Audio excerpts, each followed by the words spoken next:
जय संविधान, जय भीम, महात्मा गांधी की जय, गोडसे मुर्दाबाद।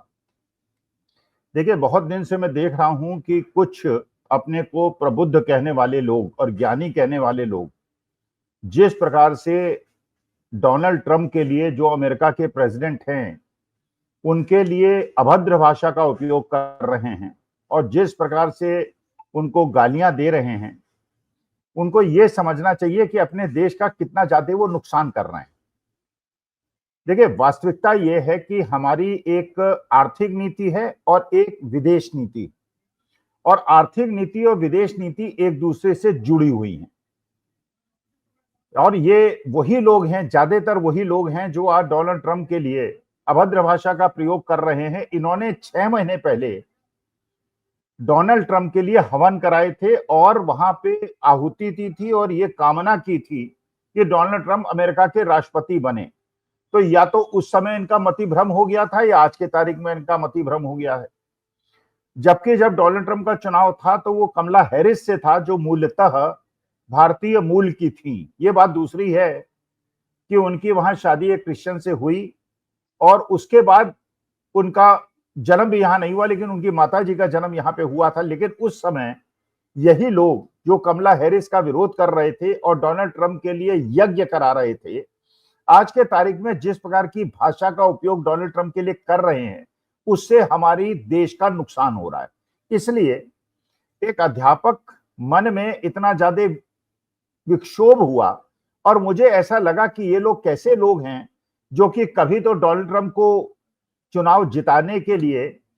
अब की बार ट्रंप सरकार का नारा देते हैं, नमस्ते ट्रंप करते हैं, हाउ डू यू मोदी करते हैं, और उसके बाद अचानक इनका रुख इतना ज्यादा बदल जाता है कि डोनाल्ड ट्रंप को अनर्गल भाषा और अभद्र भाषा का प्रयोग उनके लिए करने लगते हैं। देखिए, एक चीज हमको यह समझनी चाहिए कि डोनाल्ड ट्रंप या प्रधानमंत्री मोदी जी या पुतिन या शी जिनपिंग, ये किसी के व्यक्तिगत मित्र नहीं है और न इनको व्यक्तिगत मित्रता निभाने का कोई अधिकार है मेरे हिसाब से। देखिए, जब आप बड़े पद पर बैठे होते हैं और जब राष्ट्राध्यक्ष के पद पे आप बैठे होते हैं, तो आपका कर्तव्य यह होता है कि दोस्ती दुश्मनी को छोड़कर अपने राष्ट्रहित की बात करें और अपने राष्ट्रहित में ही केवल निर्णय लें। और इसीलिए जो शपथ दिलाई जाती है हमारे देश के अंदर प्रधानमंत्री को या किसी भी संवैधानिक पद पे बैठे हुए आदमी को, तो उससे ये कसम दिलाई जाती है कि भारत के संविधान के अनुरूप वो काम करेगा और किसी से व्यक्तिगत लाभ या हानि या मित्रता या शत्रुता के नाम पे वो निर्णय नहीं लेगा। तो इसका मतलब यह है कि जो व्यक्ति अपने पर्सनल मित्रता के नाम पर अगर राष्ट्रीय हितों से समझौता कर ले तो वो राष्ट्राध्यक्ष बनने के योग्य नहीं। तो इसलिए बात मानी जा सकती है कि शी जिनपिंग से गले लगना या उनको झूला झुलाना, पाकिस्तान के राष्ट्राध्यक्ष को उनके यहां जाकर बिरयानी खाना, या दूसरे देशों में जाके लोगों को झप्पी लगाना, या दूसरे देशों के चुनावों में आंतरिक हस्तक्षेप करके एक उम्मीदवार की कन्वेंसिंग करना, दूसरे का डायरेक्टली इनडायरेक्टली विरोध करना और उसके बाद उसका जीत जाना जिसका हमने विरोध किया है, और उसके बाद फिर एक ऐसी भूल करना कि अगले चुनाव में उस व्यक्ति का विरोध करना जिसको पिछले चुनाव में आपने उसका समर्थन किया था और जिसका आपने समर्थन किया था उसका विरोध करना, जिसका विरोध किया था उसको समर्थन करना। आपको पता है कि अब की बार ट्रंप सरकार की जब बात की गई थी तो बाइडेन जीते थे, और जब डोनाल्ड ट्रंप का विरोध किया था और कमला हैरिस से जाके मिले थे और बाइडेन से मिले थे, उस समय डोनाल्ड ट्रंप जीत गए। तो इस प्रकार की मेरे ख्याल से कोई काम करने की आवश्यकता नहीं। और ये जो हमारे देश के बुद्धिजन हैं, इनको भी ये समझना चाहिए कि अमेरिका के राष्ट्रपति डोनाल्ड ट्रंप वो व्यक्ति हैं जो अमेरिका को रिप्रेजेंट कर रहे हैं, जिनकी पूरे विश्व में आज की तारीख में 27% जीडीपी का कंट्रीब्यूशन है। ये वो देश है जो भारतीयों को नौकरी देता है और लाखों लोग जाके अमेरिका में सेटल हो गए, नौकरी करते हैं यूरोप में और अमेरिका में। वो चीन और रूस में नौकरी नहीं करते, वहां जाके सेटल नहीं होते, वो उन देशों से में जाके सेटल होते हैं या अपनी भविष्य की संभावनाएं देखते हैं या वहां जाके पढ़ते हैं, या हमारे देश के बड़े बड़े मंत्री और जो भारतीय जनता पार्टी के नेता हैं उनके बच्चे भी जाके अमेरिका में और यूके में और फ्रांस में पढ़ते हैं, वहां जाके सेटल होते हैं, जिनके सबसे बड़े देश के राष्ट्राध्यक्ष को आज के तारीख में असभ्य भाषा का लोग उपयोग कर रहे हैं। देखिए, अमेरिका का राष्ट्रपति अपने देश के अंदर अपनी पॉपुलैरिटी को बढ़ाने के लिए और अपने अमेरिका को यह मैसेज देने के लिए कि मेक अमेरिका ग्रेट अगेन के लिए वो उन सभी देशों को समझौते की टेबल पे लाएगा जो अपने देश में अमेरिकन सामान भेजने पर ज्यादा टैरिफ, वो इंपोर्ट ड्यूटी लगाते हैं, उनका सामान महंगा हो जाता है और अपना सामान आके अमेरिका में बेच देते हैं। ये अमेरिकन राष्ट्रपति का कर्तव्य है अपने देश के प्रति, और हमारे देश के राष्ट्राध्यक्ष का कर्तव्य है कि वो राष्ट्र के प्रति काम करे और अपने किसी पूंजीपति मित्र के हित में काम न करे। ये एक बिल्कुल ओपन है। तो इसलिए ये भी समझना चाहिए बुद्धिजनों को कि जब आप डोनाल्ड ट्रंप को असभ्य भाषा का उपयोग करते हैं और ऐसे शब्दों का उपयोग करते हैं जो आपको नहीं करना चाहिए,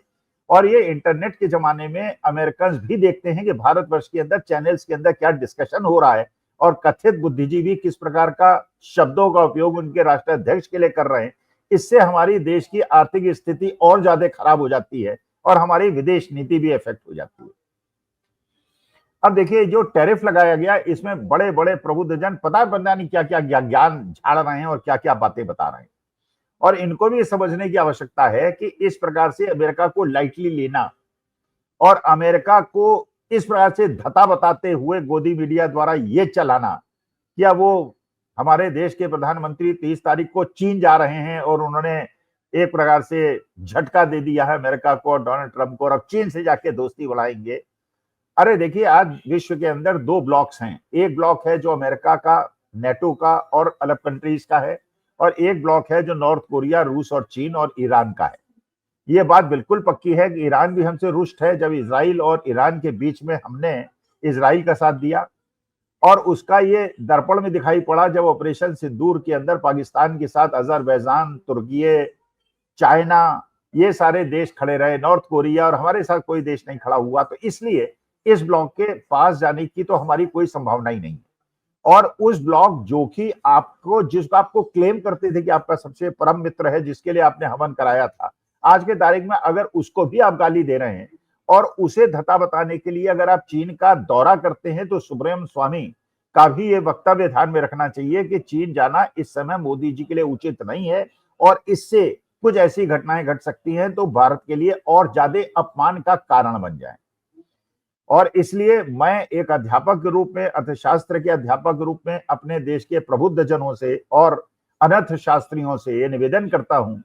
कि किसी भी देश के राष्ट्राध्यक्ष को अपनी शान बढ़ाने के लिए, शेखी बगाड़ने के लिए गाली देने की आवश्यकता नहीं है, असभ्य भाषा का प्रयोग करने की आवश्यकता नहीं है। मामले को शांति से समझने की आवश्यकता है, क्योंकि डोनाल्ड ट्रंप का ये कहना है कि अगर आप यूके से फ्री ट्रेड एग्रीमेंट कर सकते हैं तो अमेरिका से क्यों नहीं कर सकते, अगर वहां पे इंपोर्ट और एक्सपोर्ट पे डील दे सकते हैं तो अमेरिका से क्यों नहीं दे सकते। और जो यूके के साथ भारतवर्ष ने फ्री ट्रेड डील की है, इसका नुकसान भारतवर्ष को बहुत ज्यादा होगा। और जो आप खतरा मोदी जी भाप रहे हैं कि अमेरिका से फ्री ट्रेड डील करने पे क्या होगा, वो यूके से भी करने पे होगा। और अमेरिका हो सकता है अपना माल पहले यूके भेजे और यूके से हमारे देश के अंदर आ जाए, और इतना ज्यादा यहाँ पे डंप हो जाए कि पहले ही हमारी इकोनॉमी को चाइना ने बर्बाद कर रखा है और अब अमेरिका और नेटो मिल के भी बर्बाद कर दे। इसलिए संयम रखिए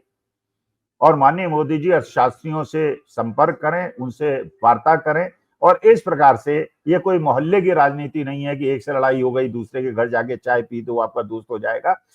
शी जिनपिंग भी अपने राष्ट्र हित में, अपने देश के हित में काम करेंगे, यही पुतिन करेंगे, यही डोनाल्ड ट्रंप करेंगे। तो इस प्रकार से अपनी वाणी पे सबको संयम रखना चाहिए और राष्ट्र हित को सर्वोपरि मानते हुए किसी भी देश के राष्ट्राध्यक्ष को असभ्य भाषा का और गंदी भाषा का उपयोग नहीं करना चाहिए। ये मेरी प्रार्थना है। नमस्कार, धन्यवाद और प्रणाम।